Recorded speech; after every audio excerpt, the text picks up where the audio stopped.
Good morning and welcome.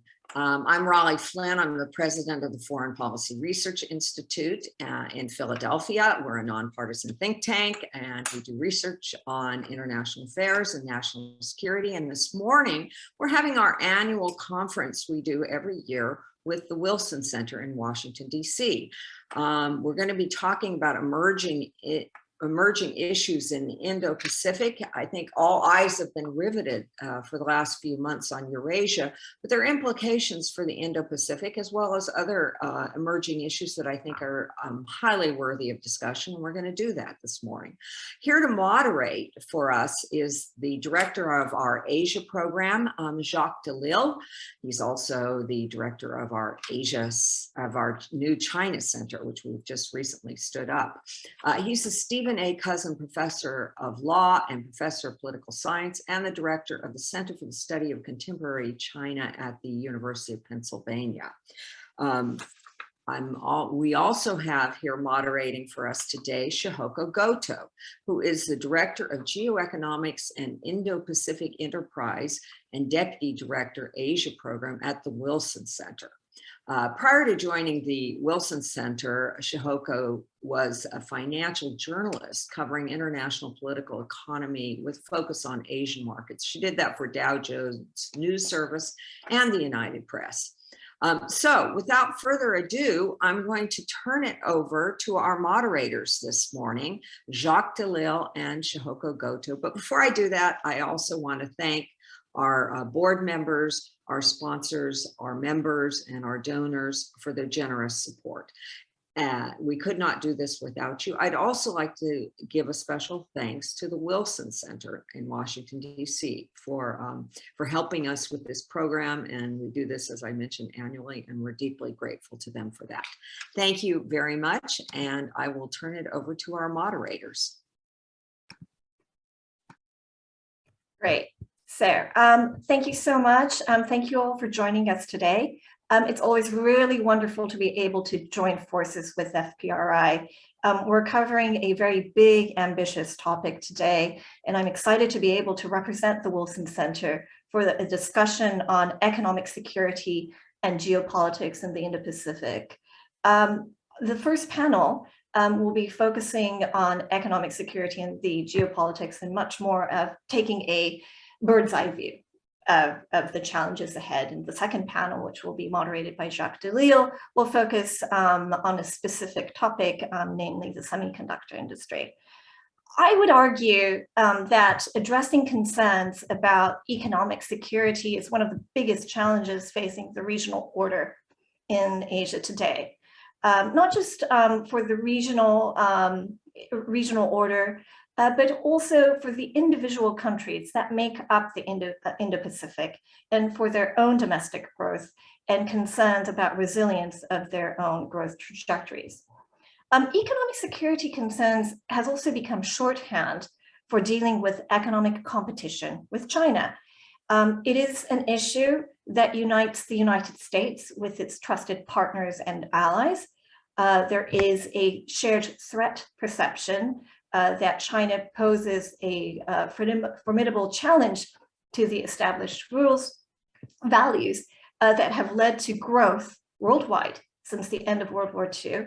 And there are shared concerns too about balancing the need to deal with the China challenge as a threat, but also as a partner, especially on the trading front. COVID disruptions have obviously highlighted the fragility of global connectivity. We're now at a stage where we're reconsidering economic networks and partnerships, and we're reassessing the value of efficiency over the resilience of supply chains. But what I hope we can do in our first hour is to look at it from the perspective of various governments. And one would certainly be from the perspective of Beijing. How does China see this challenge to its own economic security? And what is its longer-term strategy to ensure that its remarkable growth and surging military capabilities continue to expand in order to meet its own economic and security concerns moving forward? So again, it's a large, ambitious topic, but I'm excited to be able to introduce a great lineup of speakers who are more than capable to meet the challenge at hand. I'd like to introduce them very briefly in the order that I've invited them to speak. First up is Xiaomin Liu, who is Director for Geotechnology at the Eurasia Group, and she focuses on the interactions of emerging technologies with geopolitics, market dynamics, and regulatory norms. Some key policy issues she covers is data governance and privacy, big tech antitrust, artificial intelligence, and digital trade. So obviously, she's very, very busy. Before joining the Eurasia Group, she was the China practice lead at a consulting firm, Access Partnership, and she has also worked as a global policy director at the Information Technology Industry Council. Next will be James Schuff. He is Senior Director of the US-Japan Next Alliance Initiative at the Sasakawa Peace Foundation, USA, where amongst other goals, he analyzes new alliance connections from across foreign security and technology policy areas. Previously, Jim was a senior fellow and director of the Japan program at the Carnegie Endowment for International Peace, and he has also served as senior advisor for East Asia policy at the US Office of the Secretary of Defense. And finally, we will turn to Cordell Hall, who is a global fellow at the Wilson Center. He's also a principal at West Exec Advisors. He is a former acting undersecretary for industry and security at the Commerce Department, where he led the Bureau of Industry and Security, a federal law enforcement organization responsible for criminal and administrative enforcement of US export control laws.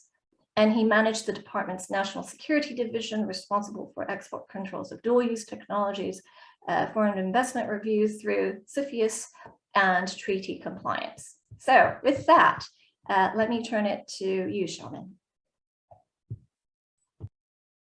Thank you for the great introduction. I think today I will focus my remarks around China's Digital Silk Road Initiative and its impact in the Southeast Asia region. The key driver behind the Digital Silk Road, the DSR effort, is China's desire to expand influence and reputation as a global technological powerhouse and an enhancer of the Belt and Road Initiative, the BRI.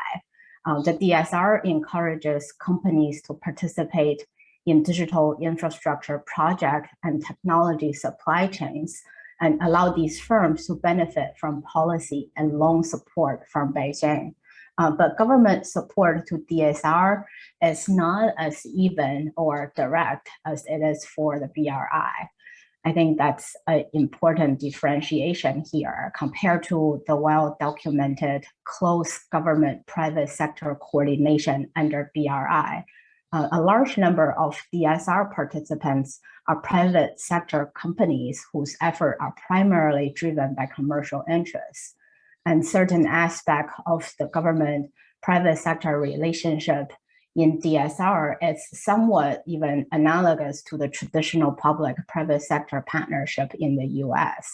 And in many ways, the government has leveraged the DSR as a branding exercise to support its own political narrative. Having said that, I think in the long run, this confluence of factors will transform the ad hoc and largely bottom-up investments and expansion in the region into more structured influence, and DSR companies will play greater roles in national regulations and policy in this part of the world going forward. And at your Asia Group, we did an assessment of DSR's impact in Southeast Asia across the technology ecosystem. We evaluated the competitive landscape in about 5-6 market segments. This including mobile system, digital services and data centers, and cloud market, undersea cables, as well as 5G infrastructure and human capital self-influencing project. And I think today I will probably mention 3 of them as examples to show our conclusion from these studies. In the mobile market, for example, Chinese brands are a dominant force, and their products are very adaptive and perhaps more importantly, very cost effective. And that's what the local consumers like. Localized advertisement and sales tactics prove to be a very powerful strategy. But all these successful Chinese mobile phone brands depend on Android and Play Store, their Western peers, to operate. There are attempts to create alternatives, things like Huawei's HMS operating system or the Smartphone Alliance that try to create their own operating system, the initiative that called GDSA, but both of them remain at a very nascent stage and bear limited geopolitical implications in the near to medium term. That's the mobile market. And in terms of e-payment and e-commerce industry, Alibaba and Tencent have expanded their fintech, commerce, and online entertainment empires through aggressive acquisition. Their platforms are offering increasingly integrated solutions across the region. And this type of value chain consolidation can lead to migration of workloads onto Chinese cloud service providers' data centers, and also adoption of the platform's technologies between Alibaba, Tencent, Huawei, and a few state-owned Chinese telecom companies. They have established a large number of data centers in Southeast Asia. That's over time, I think this type of effort will make the Chinese tech stack a somewhat de facto choice for the local consumers and enterprises. And in addition to that, I think for digital infrastructure, 5G is probably the most controversial aspect of the DSR. On the ground of Southeast Asia, economies have generally welcomed Chinese investments to expand capacity and coverage in underserved areas. The benefits of Chinese investments in networks that enable digital economy appear to outweigh fears of surveillance or cybersecurity. But in the region, Australia and Japan's restriction have placed restriction on Huawei and ZTE, and this type of government moves have further invigorated China's desire to secure its company's participation in global 5G rollout.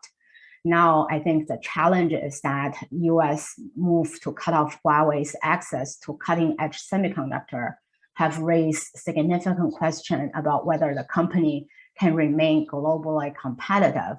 But given the region's importance to the company, Huawei could prioritize its limited stockpile of 5G semiconductors inventory outside of China for this particular market, since the firm and its Chinese peers have built long-term relationships and established major footholds in the market already. And what does all this mean for Western competitors to DSR companies? I think maybe I will bring up 2 instances. Number one, I think in the mobile and digital service market, Southeast Asia is very fragmented and fiercely competitive.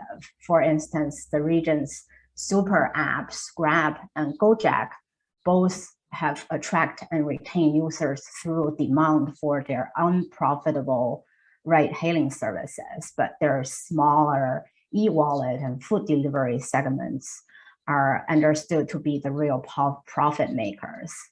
There's not much brand loyalty to either service, and either company currently has a business model that's likely to remain sustainable in the long run.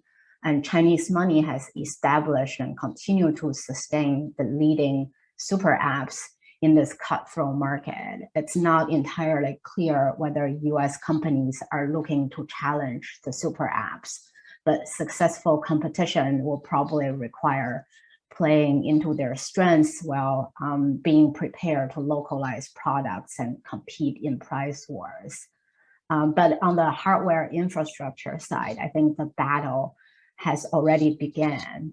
In Malaysia, for example, Chinese firms are the first foreign cloud service providers to set up data centers.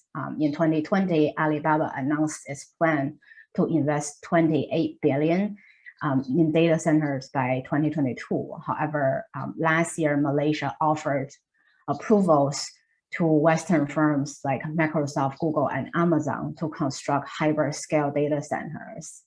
It's a tricky situation, and the Malaysia government appears to deliberately leave it vague about what the new approvals means, suggesting maybe there is an effort to diversify investments, but at the same time avoid drawing Beijing's ire to the absence of Chinese players in this batch of approval.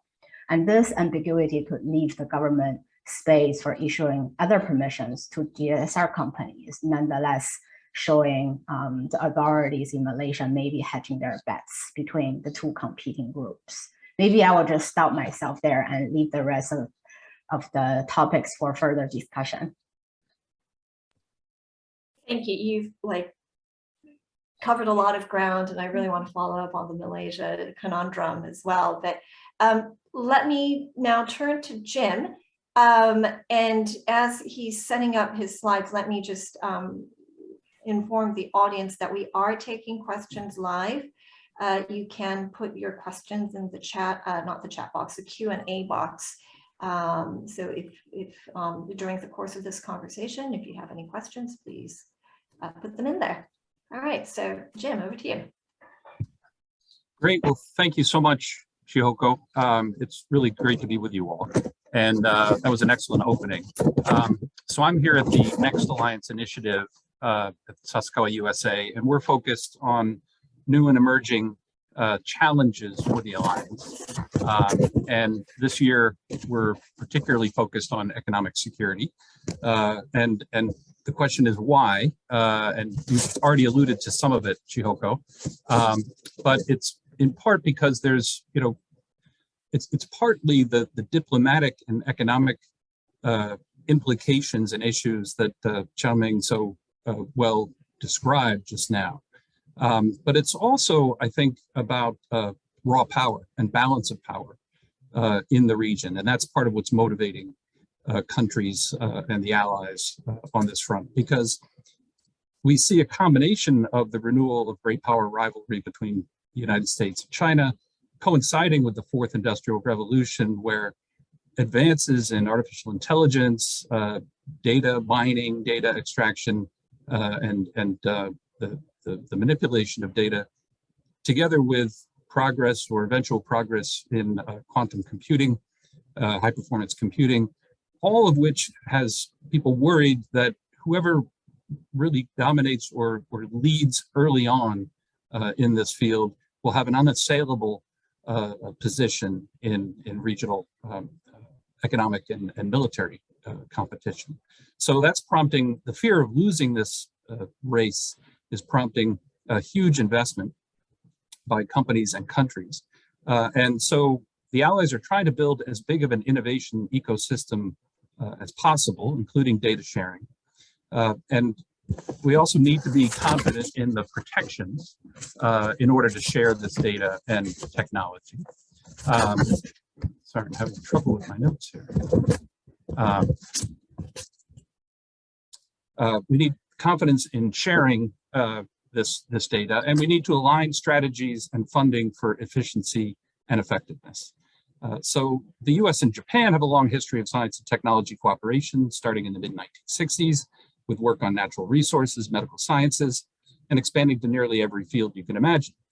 The political and foreign policy backdrop or context for this collaboration has evolved, ebbing and flowing in terms of perceived priority and opportunity and direct competition between the two countries. But I think it's fair to say now that we've never seen the kind of bilateral alignment that exists today in terms of policymaker interest, a widely perceived need for foreign collaboration in science and technology, specific areas of research focus, and the overall goals of that collaboration. And I'd pick three main goals. One, mitigating climate change or its impact. Number two, being able to control pandemics.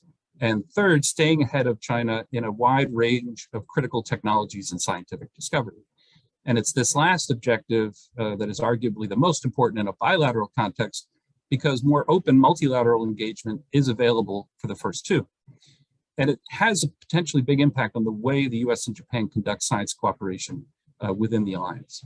So I think the case for US-Japan science and technology cooperation is pretty clear. Japan is the third largest investor in research and development behind the United States and China. Japanese companies fund more R&D in the United States than any other country's firms. Japan is also the third most prolific patent filer in the world behind China and the United States. So pooling resources, data, and talent would benefit both allies. The question is not whether bilateral science and technology cooperation is a shared strategic opportunity, but rather how to adapt to keep up with new geopolitical realities.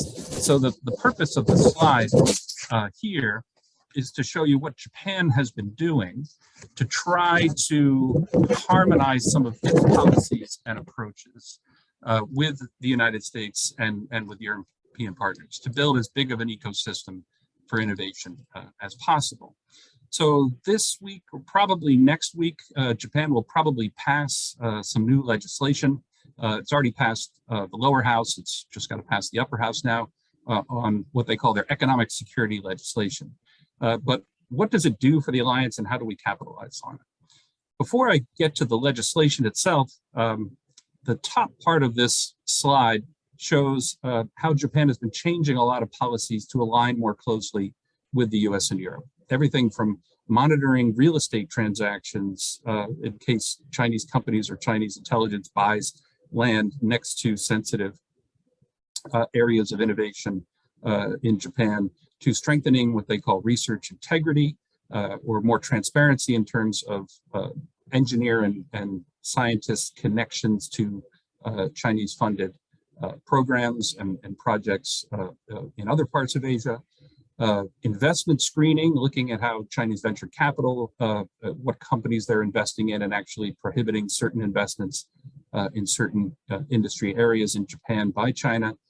Clarifying deemed exports or the hiring of non-Japanese engineers and scientists in the private sector, and trying to be more active with the United States and others in international standard setting and rulemaking organizations.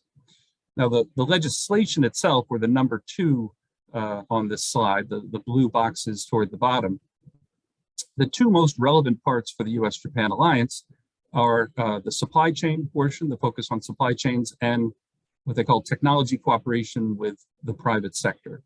So for the supply chain piece, the law is focused primarily on semiconductors, pharmaceuticals, minerals, and high capacity batteries.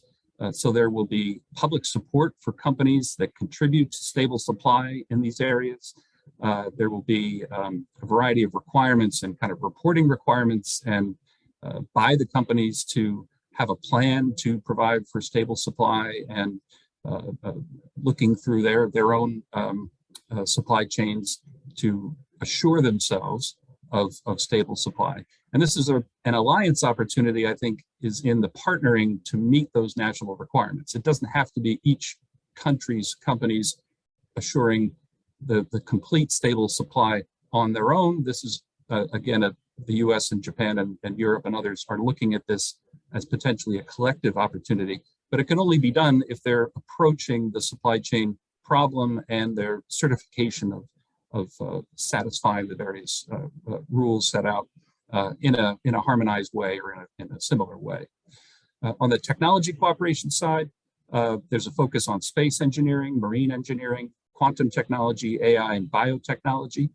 There are funds designated to promote research and development in these key areas that will be disseminated by the Cabinet Office with support from an expert advisory committee, which will have private sector and university scientists and others as part of that, in cooperation with the Japan Science and Technology Agency and NEDO, or the New Energy Development Organization, which is part of the Economy, Trade, and Industry Ministry. And they'll have a designated think tank that they're creating to support this. So here is another opportunity, I think, for the Alliance. My main suggestions, or what we've been kind of talking about recently within the Alliance, is how to bring together the private sector in both countries to connect the commercial technology and the supply chain plans and programs to align with national strategy.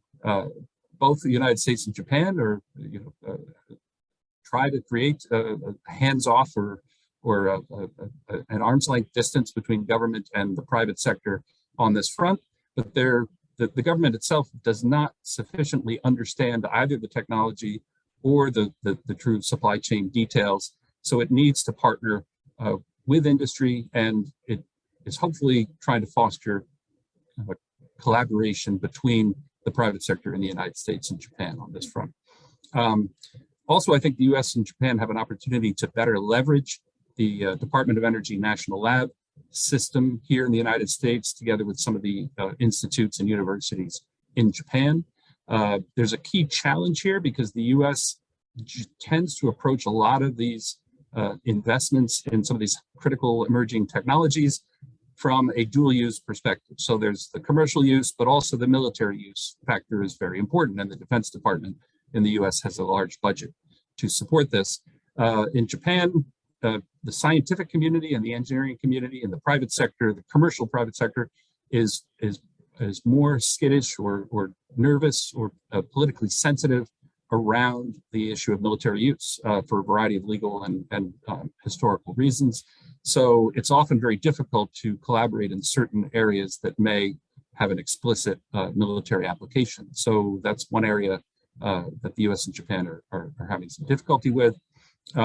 There's a joint committee on science and technology cooperation within the Alliance. This is from a 1988 agreement that we had that has generally been a very bottom-up system of soliciting ideas from the scientific community in each country. But we'll see whether or not there's an opportunity, I think, to have a little bit more of a top-down collaborative strategic approach to investment. And this can be in purely unclassified, non-military research, but for the benefit of both countries and more widely. And I think there will also need to be a follow-on economic security legislation in Japan, because they were not able, for political reasons, to include the extension of security clearances to private companies not working on pure defense projects. So sharing information on cyber attacks in the commercial sphere, other types of proprietary research where the US has companies have security clearances to do that kind of thing. In Japan right now, they still do not. So there's a bit of a gap on that front. And export controls too. The authorities for certain export controls in Japan are not as broadly empowered from a national security perspective. So that's been a challenge in aligning sometimes when we decide that there are certain controls we want to put on the export of certain technology products.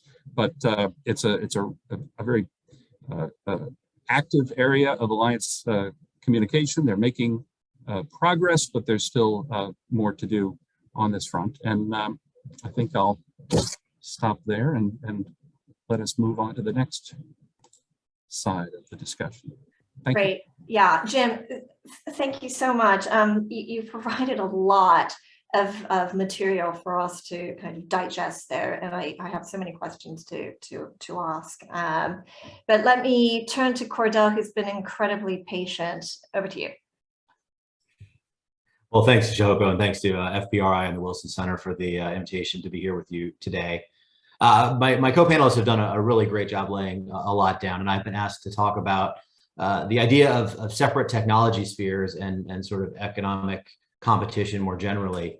I'm going to try and give sort of a, I think Shihoko said a bird's eye view. I'll probably try and go maybe a 10,000 foot level because I really do want to leave a lot of time for the discussion.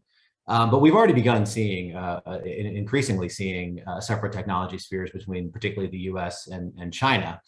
And we've seen it in a number of platforms and technology services. And you know, think Twitter versus Weibo, think of LinkedIn and its fairly recent announcement of exiting the mainland China market.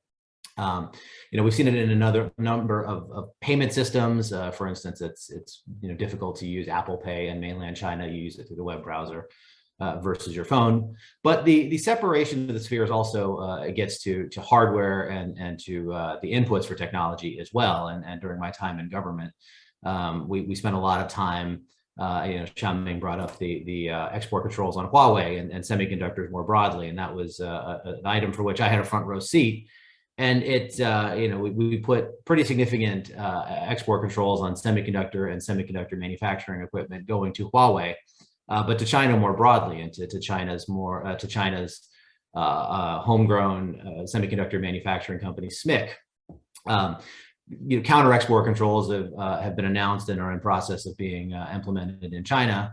We'll see what that ends up looking like, but certainly the Chinese government has not been quiet about it. They've sanctioned a number of former U.S. officials, I think, in some current ones as well.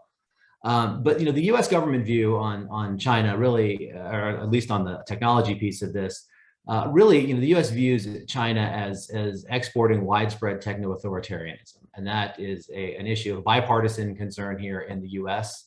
We've seen a number of places, namely through the Middle East and through Africa, where Chinese government and part of the digital Silk Road that Xiaoming so ably spoke about. We're seeing the building of smart cities. We're seeing you know, the export of surveillance equipment and that sort of thing, which has been of great concern to the U.S. A number of countries around the world, certainly China among them, have embraced the notion of digital sovereignty. And that, in a lot of ways, is putting strain on things like Facebook and Google, and either restricting or not permitting them to be used in country under the idea of countering purported misinformation and disinformation. And so, at least from the U.S. government perspective, you know, that idea is largely unaligned with our values, and I'll get to the U.S. side of the coin in just a moment. But it does make it's an issue really of bipartisan concern, and we're seeing that a little bit less on you know, the internet side of things, but certainly the U.S. Congress right now is debating a broad technology bill that essentially is the U.S. government's response to all of these items over the last couple of years vis-a-vis the Chinese government. But I promise I'd get to the U.S. side, and that's certainly true. And the U.S. government has taken long has taken the view that China's export of techno-authoritarianism is contrary to our values. Now, of course, the largely criticism in this country is there's too little. Some people say there's too little regulation of the internet, and one need to look no further than Elon Musk's announced purchase of Twitter, and it's sparked a reaction that has really been much bigger than I frankly imagined it would be. But that is something that you know, the U.S. side, and there are a number of bills seeking to crack down on U.S. tech companies on antitrust grounds. There have been a number of former national security folks who have written against that. So this really is a challenge here on our home shores as well. But on both sides of the Pacific, it really gets to data control, data localization, and control over the messaging. Certainly on the China side, we've seen the reports of the censorship of communications about the COVID lockdown in Shanghai and other places, the prohibition in mainland China and elsewhere on virtual private networks. But the U.S. side is also concerned about data localization issues. And in one publicly reported example, the purchase of TikTok, at least according to public reports, one of the conditions for the Committee on Foreign Investments in the U.S.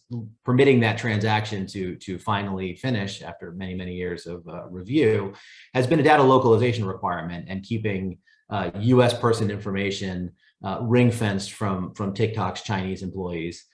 That is, at least again, according to public reports, of key interest to U.S. policymakers.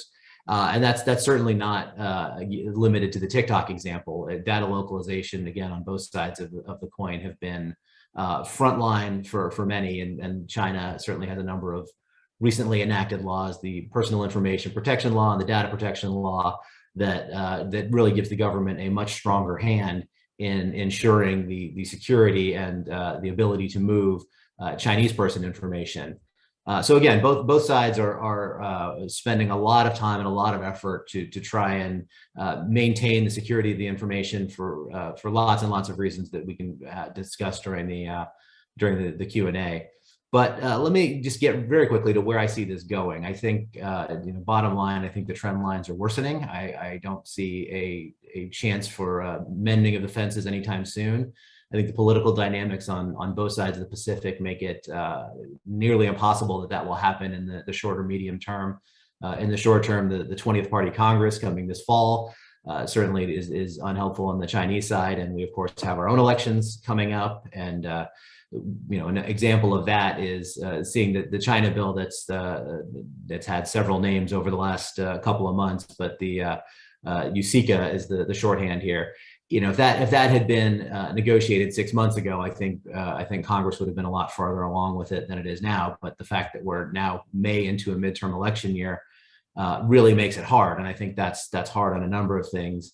U.S.-China competition really is one area where I've seen strong bipartisan cooperation here in the U.S. side, and so I don't see that changing again in the near term.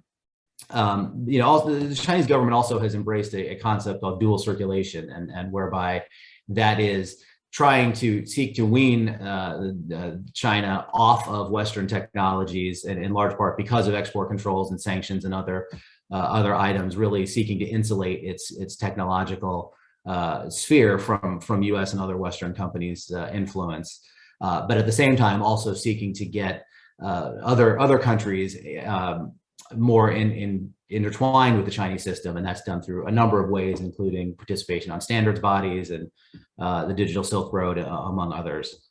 So anyway, I'll wrap it up here. I'm hopeful, but not terribly optimistic that these trend lines will go. I think the U.S.-China economic competition is going to be something that is the challenge, the geopolitical challenge for this generation. I certainly hope it can be managed. I hope it doesn't lead us into places where neither country really wants to go. But I look forward to the discussion. Thank you. Cordell, thank you very much for the sobering thoughts. Let me kind of expand it, take it from there. You mentioned a lot of key phrases there, but one of the things that I really want to focus a little bit on is the dual circulation strategy that China is really trying to move forward with. Of course, this came before COVID. I think with post-COVID, or as we deal with the pandemic and its aftermath, that kind of approach is actually not only is China hunkering down on the dual circulation strategy in terms of enhancing its own domestic capabilities on the one hand, and reaching out to emerging markets in particular to have a consortium of countries more greatly dependent on its technology architecture. So the question becomes, is this emergence of technology spheres inevitable? And if so, what kind of spheres will they be? I think from what I hear from you, Cordell, you're saying it was very much in the Cold War model, where it's US versus China. I'm wondering if, Jim, if you share that, or if it's going to be a more multipolar area. And then for you, Xiaoming, perhaps, if there are these emergence of technology spheres, is there possibility for overlap in key regions such as Southeast Asia, where it becomes more like a dual spheres, so it becomes bilingual or multipolar, so to speak? Well, I'll jump in on the first part of it. And so, and to be clear, I don't believe that we are in a Cold War at this moment. I think right now it is largely multipolar. I think the US and China are the two, the biggest of the two right now, but I definitely think it's multipolar, and I think it will increasingly become multipolar. But I don't want to give the impression that I think all hope is lost. I think both sides are pretty clear-eyed about where the other party is, and whether it's going to be something we can bridge. Again, I'm hopeful but not optimistic. But I think it's going to become multipolar, and you'll see a sort of a splinter of what I guess I can call techno-democracies, and then sort of techno-authoritarians. And I'm sure somebody can come up with better branding for that than I just did. But I think that's where it's going to go. I don't see it being a Cold War necessarily in the way that we saw with the Soviets in the 50s, 60s, 70s, and 80s. I think the economies, and we live in a more globalized world, and the economies are much too intertwined for it to be as sharp a break as it was back during the Cold War. So I think there's a little more nuance in there, and I perhaps didn't do as good a job explaining that. But I do think it is something that some of the splintering is inevitable, but I don't at this point see a complete rupture absent something catastrophic. Yeah, maybe I want to take a more commercial perspective to look at the question. I think between US and China market, if any company try to straddle both of them, I think it's the type of consumer-oriented firms who are stuck in between the crosshairs, and they're going to be there for a while, because you look at companies like Tesla and Apple, it's really hard for them to pick a side. Versus if you are B2B type of business, then that's pretty easy to side with one or another. I think that's kind of a different type of business perspective on this. And outside of direct US-China market or technology conflict, I think there's also certain territory, I think that has less tension. I think everyone is going to be impacted by this technology competition between the two biggest economies in the world. But if you look at like pockets of the world who are a little bit distant from the heart of this battlefield, if you will, Southeast Asia could be one. And if you look at Africa, I think there are a lot of recent reports about undersea cable construction around that continent. There are two of them being led by Chinese firms being constructed right now. One of them is claimed to be the longest undersea cable in the world. It has landing posts in 33 countries, and it's supposed to be finished in like a year or two.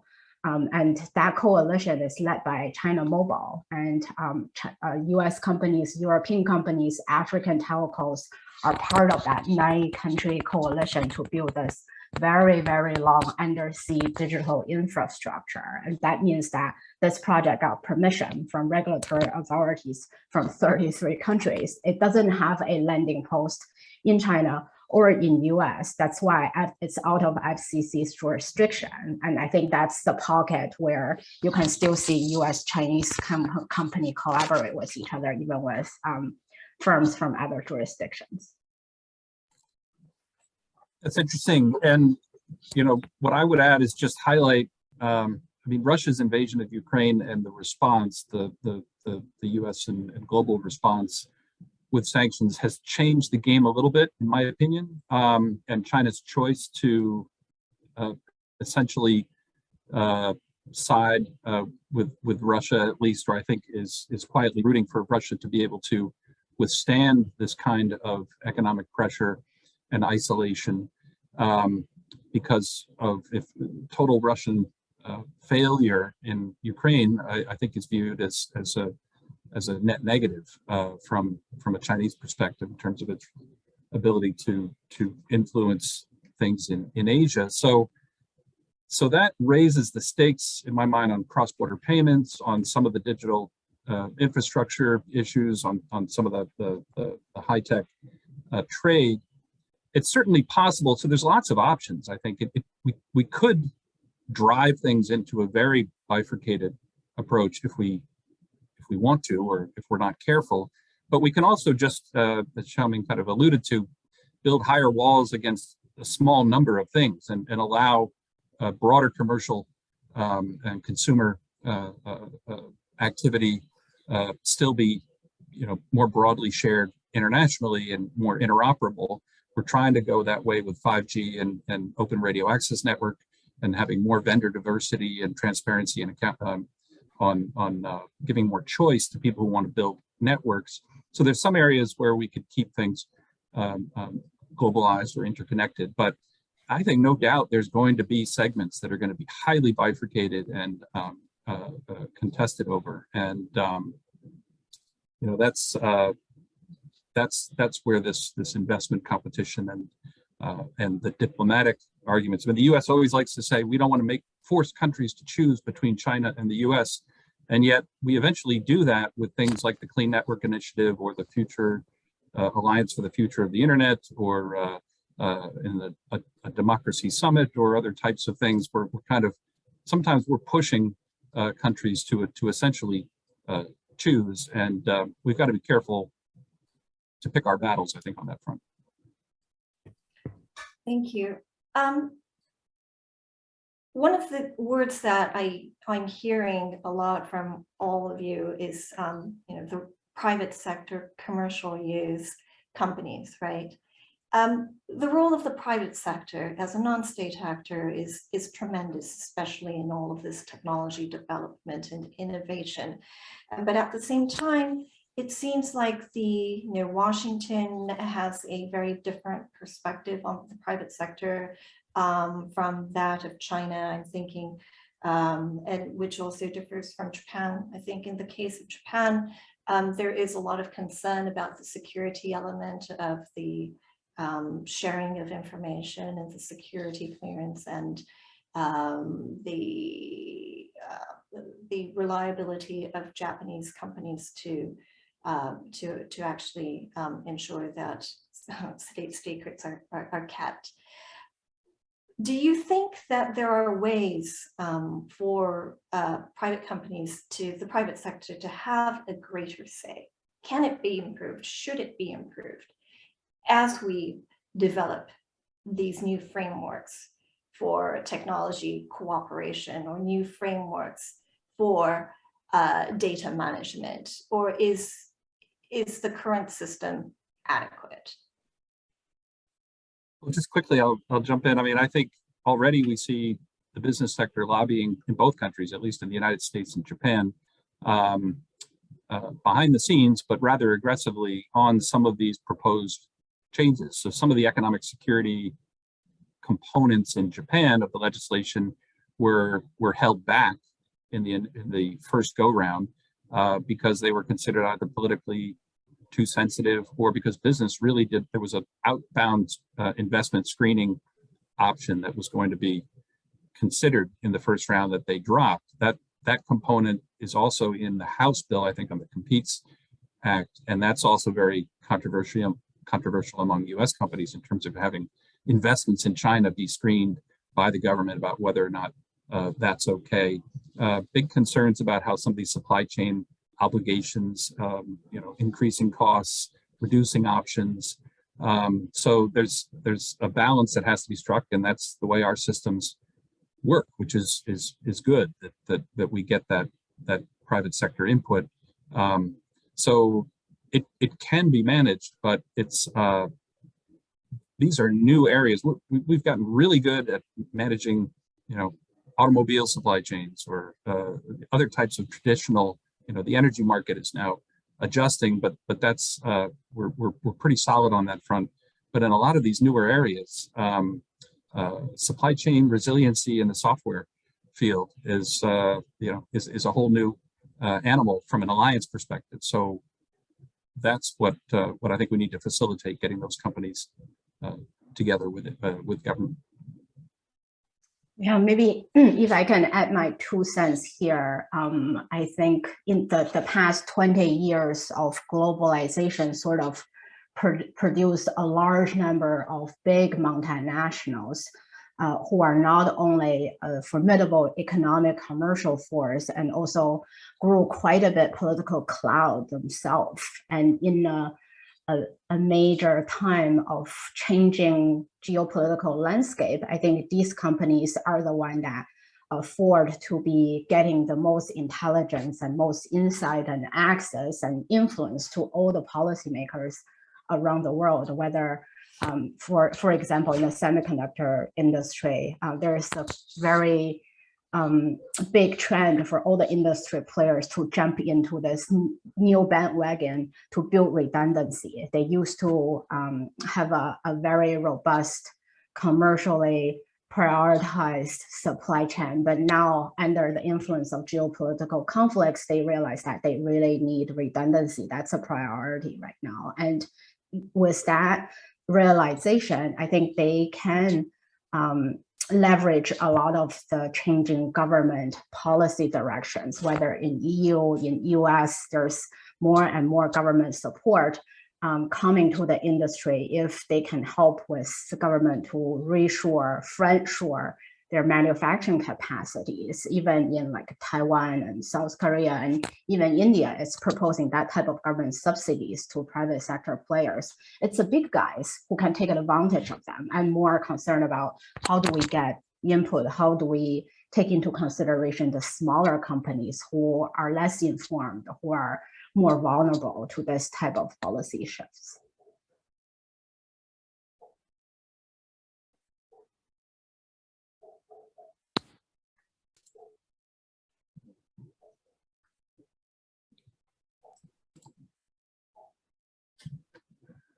Did Shihoko freeze? Or Shihoko, were you speaking? You were muted. I'm sorry, I'm muted. I've been doing this for long enough, and yet I'm on mute. I said, Cordell, do you want to add something? Or no, I agree with Jim and Xiaoming. I mean, during my time working in Congress, the private sector didn't have any trouble getting in and making its views known, and policymakers take that to heart. And so, and again, you look at no further than the example Xiaoming gave of Congress is considering giving $52 billion to the semiconductor industry. So the private sector, at least in this side of the Pacific, is doing just fine getting into government. Okay. Thanks.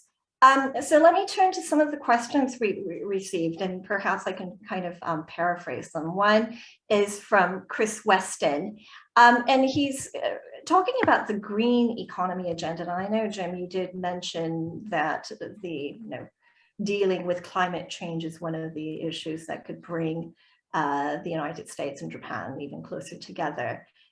Certainly for the Biden administration, there had been a lot of expectation that this would be the big issue that would actually allow the United States and China and beyond to work together.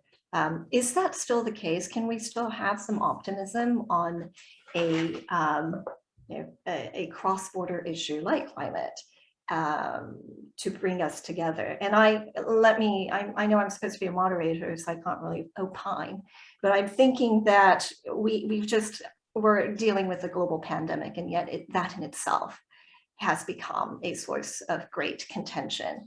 So I am not particularly optimistic about this, but I leave it to the three of you to discuss. Well, I think there certainly are opportunities, but there's no doubt that we're in danger of overdoing it in terms of if we're going to,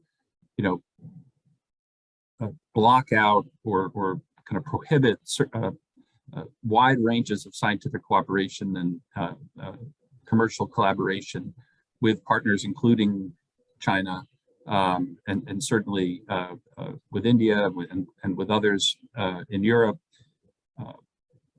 for fear of a kind of well, we don't want them in our scientific or engineering or innovation ecosystem writ large.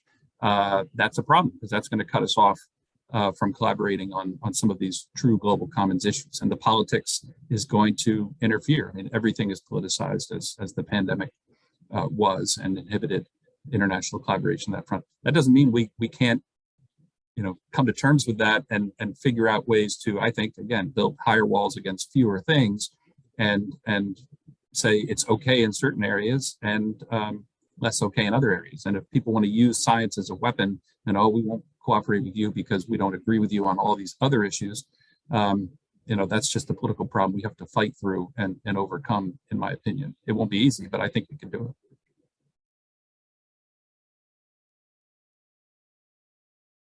I agree with that. It certainly won't be easy, but I think there's definitely possibility. Like I said, I'm hopeful. Yeah, I guess under Biden administration, I think some of this fine tuning of Trump's China policy is already happening, right? Like the DOJ's China initiative now has been reformed. They are strictly targeting cyber theft, IP theft, instead of in the past. A lot of the federal government agents are very much encouraged to pursue anyone they think is suspicious of any IP transfer, and that opened up a large range of investigation that end up not producing much concrete outcome, exactly targeting on the problem the initiative designed to fix. I think that's already happening. Also, like the TikTok WeChat ban initiative that has been struck down by the court, and Biden administration later on took a little more measured approach to it. I think that's, generally speaking, is a positive trend. I'd just add quickly that the high capacity battery piece and the connection to rare earth metals, and that is definitely in the crosshairs of kind of economic security. So at that level, that's going to be tough to separate from the green energy, renewable piece. But there was one question in the chat about over reliance on China for rare earth metals. There will be an effort to diversify supply on that front, and that may make it less sensitive and less political if we're successful at that.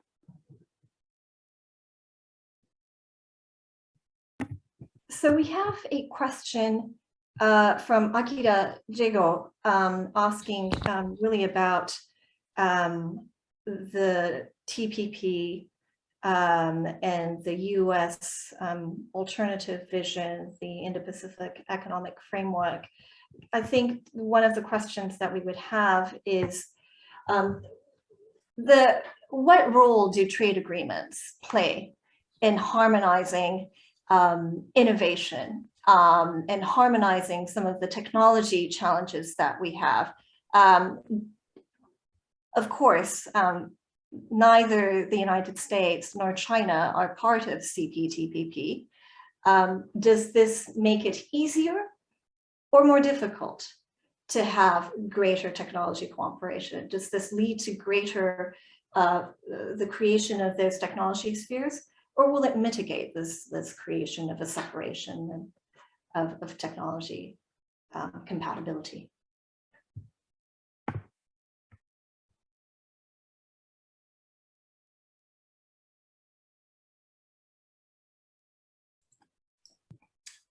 That's a great question. I'm not sure. My sort of off the cuff assessment is that I think it'll make it easier for a narrow set of technology. I don't think it, again, not having US or China in CPTPP will get to any sort of broad-based understanding. So I think it perhaps makes it easier, but for a much narrower set of things. I mean, generally speaking, I come to the issue of rules and rulemaking. The U.S. and Japan in particular talk a lot about wanting a rules-based international order.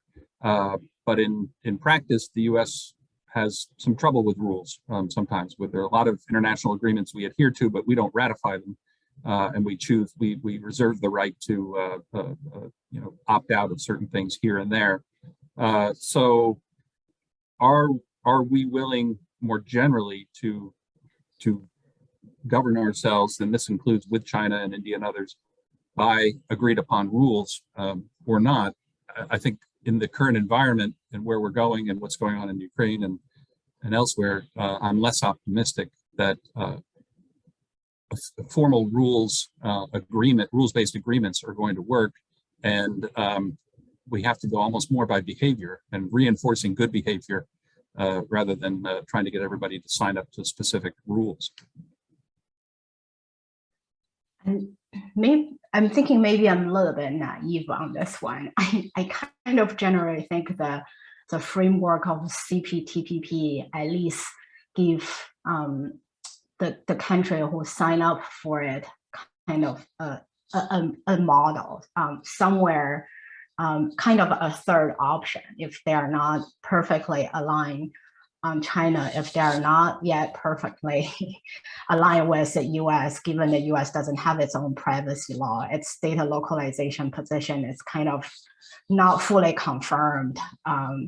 Given there may be a second Trump administration coming on board in a couple of years, I think there's a path for countries that stuck in the middle in the Pacific Ocean to find another a way to align themselves to build a common market in terms of data governance models. I think in that sense, it makes good commercial sense.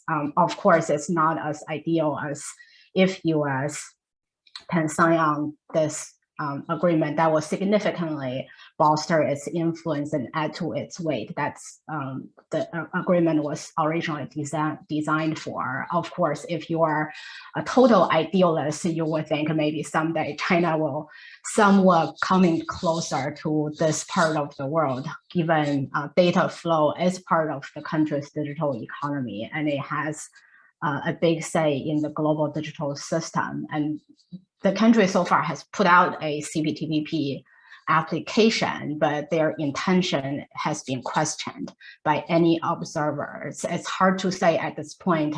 They try to get a foot in the door or explore potential opportunities to plug into this economic sphere, or they're trying to use this as leverage to extend influence of their own model, a competing model with CPTPP. It's hard to say, but I think back to the roots of CPTPP, when Obama designed this economic framework, his idealist approach is to have both of them sign on, both US and China and everyone else in Asia Pacific. It will take us probably a long time, much longer than President Obama envisioned initially for that to happen. But I think it's good to have a North Star. It's good to still have hope in this day and age. That's a really great way to conclude this conversation, with like a big, hope and optimism.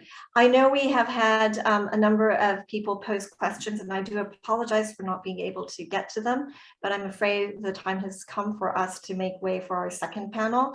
But before I say goodbye, I hope you will join me in thanking Cordell, Jim, and Xiaomin for this really great discussion. Thank you. Thank you for having us. Yeah. Thank you.